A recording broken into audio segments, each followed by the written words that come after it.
Welcome to This Explainer. Today, we're going to completely dismantle everything you thought you knew about making a living online. If you're a focused learner looking to build a sustainable, lucrative digital business, you've probably been fed a very specific narrative, right? A narrative that says you absolutely need to grind out daily content, go viral, and build this massive, sprawling audience just to see any real money. Well, today, using some incredibly revealing data and real-world case studies, we're exploring a completely different path. All right, let's jump right in with a question that honestly holds so many ambitious side hustlers back from even starting. Do you actually need millions of views to make a living online? The vast majority of people assume the answer is yes. They think online wealth is just a volume game. But we're going to look at the math that proves why the volume game is actually a total trap and why a value-based approach is far more accessible even if you're starting from absolute zero. Let's break down the math because it perfectly illustrates what I call a paradigm shift.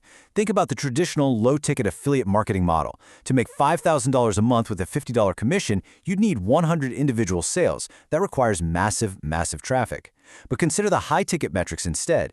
If you provide a premium product with a $500 commission, you only need 10 sales to make that exact same $5,000. You really don't need millions of followers when you realize that just 10 high-ticket sales can literally equal a full-time income. Here's the kicker. 20 times. High-ticket sales require 20 times less traffic than those exhausting low-ticket grinds. Think about that for a second.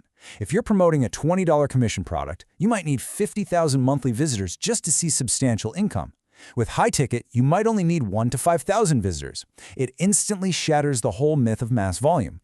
You're swapping out the exhausting pursuit of viral traffic for the highly focused pursuit of targeted, high-quality relationships. So let's move to our first major strategy. High-ticket affiliate marketing. How does this actually look in the real world? Well, rather than burning yourself out chasing tiny $20 commissions, you're positioning yourself as a trusted advisor for premium, high-value solutions. We're talking about products, software, or coaching programs that generally cost upwards of $500, sometimes even reaching into the thousands. The core difference here is the sales cycle. These are definitely not impulse buys. Nobody accidentally drops $5,000 on enterprise software, right? Success here depends entirely on building trust and nurturing quality leads. And this exact dynamic is proven by a fascinating real-world case study from a marketer named Jordan Reynolds. He earned a $2,100 commission, but notice the timeline. It required 6 weeks of extreme patience and nurturing, without ever once acting desperate. In week 1, a reader asked for help, and Jordan just gave free advice, zero pitching. In week 2, he sent over a free PDF. Finally, by week 6, after answering questions thoroughly, the prospect actually asked for a recommendation. Jordan sent an honest review, and 2 days later, that prospect bought a $7,000 coaching program. Jordan made $2,100 from a single click.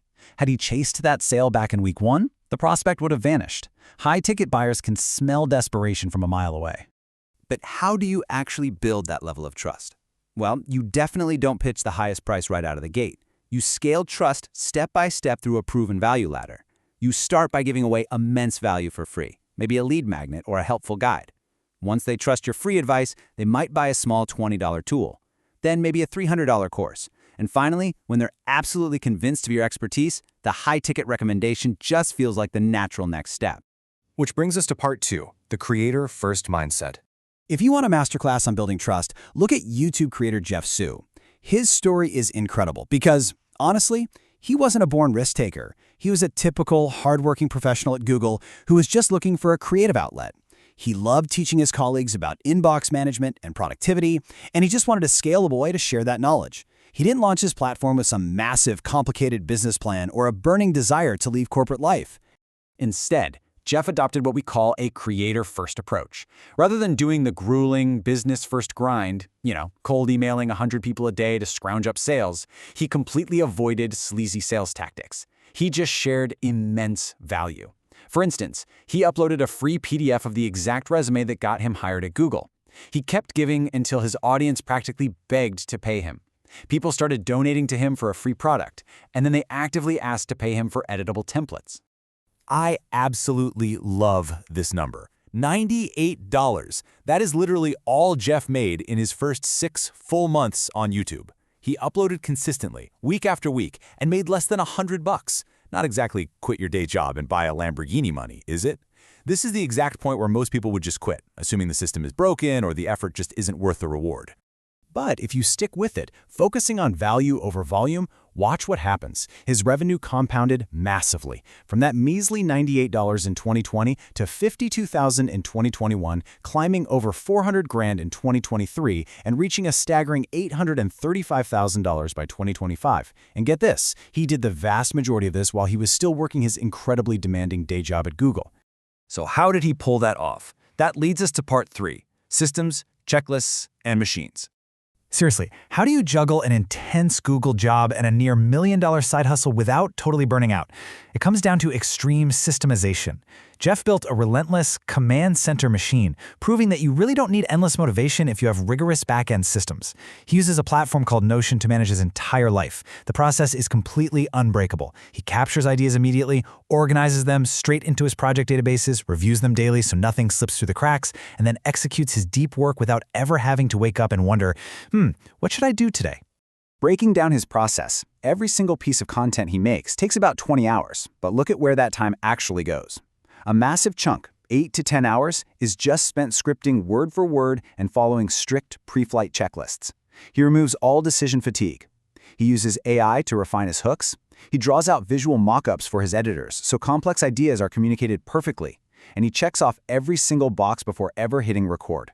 He doesn't rely on being a natural on-the-fly improviser. He completely relies on his system. But okay, here's the really hard truth about all these systems. Over 5 years, 37 highly intelligent, ambitious Google colleagues reached out to Jeff asking for his exact playbook on how to start their own platforms. Do you know how many actually followed his first, incredibly simple piece of advice? Just one. Out of 37 colleagues, only one took action. It just goes to show that having the best systems and the best advice in the world only works if you actually execute. Which brings us to our final section, part 4, the hidden price of success. We got to pull back the curtain a bit here, because building this kind of high-ticket, high-trust machine on the side, it is incredibly demanding. It's not all passive income and sitting on a beach. There's a deep, often uncomfortable cost. If we map out his daily routine for 2 straight years, Jeff woke up at 6:30 a.m. to get into the office before anyone else. He worked his intense Google job until 5 p.m., hit the gym for an hour to prioritize his health, had a quick dinner, and then worked deep into the night, often until midnight or 1 a.m. on his side hustle. And on weekends, 12-hour days. He sacrificed almost all of his free time. And the social cost? It was massive. Jeff actually admits he lost about 70% of his friends during this locked-in period. Because he had committed to such a rigorous schedule, he simply had to say no to everything to maintain his system. After saying no to dinners and events 3 or 4 times in a row, people just stopped inviting him. He took ultimate responsibility for it, but he acknowledged it was an incredibly painful and lonely period. Interestingly, his initial drive to push through wasn't even purely noble. He admitted that early on, a lot of his intense drive came from a dark place of just wanting to prove his doubters wrong. So why do it? Why endure that level of grind? Well, Jeff asks himself a really profound question. Do I want to trade my 5 years of utility for 50 years of freedom? He made a conscious, difficult trade-off, willingly paying the price of short-term pain for long-term, life-changing freedom. He knew that the growth compounds exponentially. You put in the grueling work up front, and it gets so much easier for the next 2 or 3 decades, giving you the freedom to actually be there for your family later in life. As we wrap up this explainer, I want to leave you with that exact same thought to challenge your own journey. We've seen today that you absolutely don't need millions of views to succeed. You need value, trust, and high-ticket strategies. You've seen that extreme systems and creator-first mentalities are what actually build empires. But the final piece of the puzzle? It's not a tactic, it's a choice. What are you willing to sacrifice today to build your high-ticket freedom tomorrow? Think about that, and we'll catch you in the next explainer.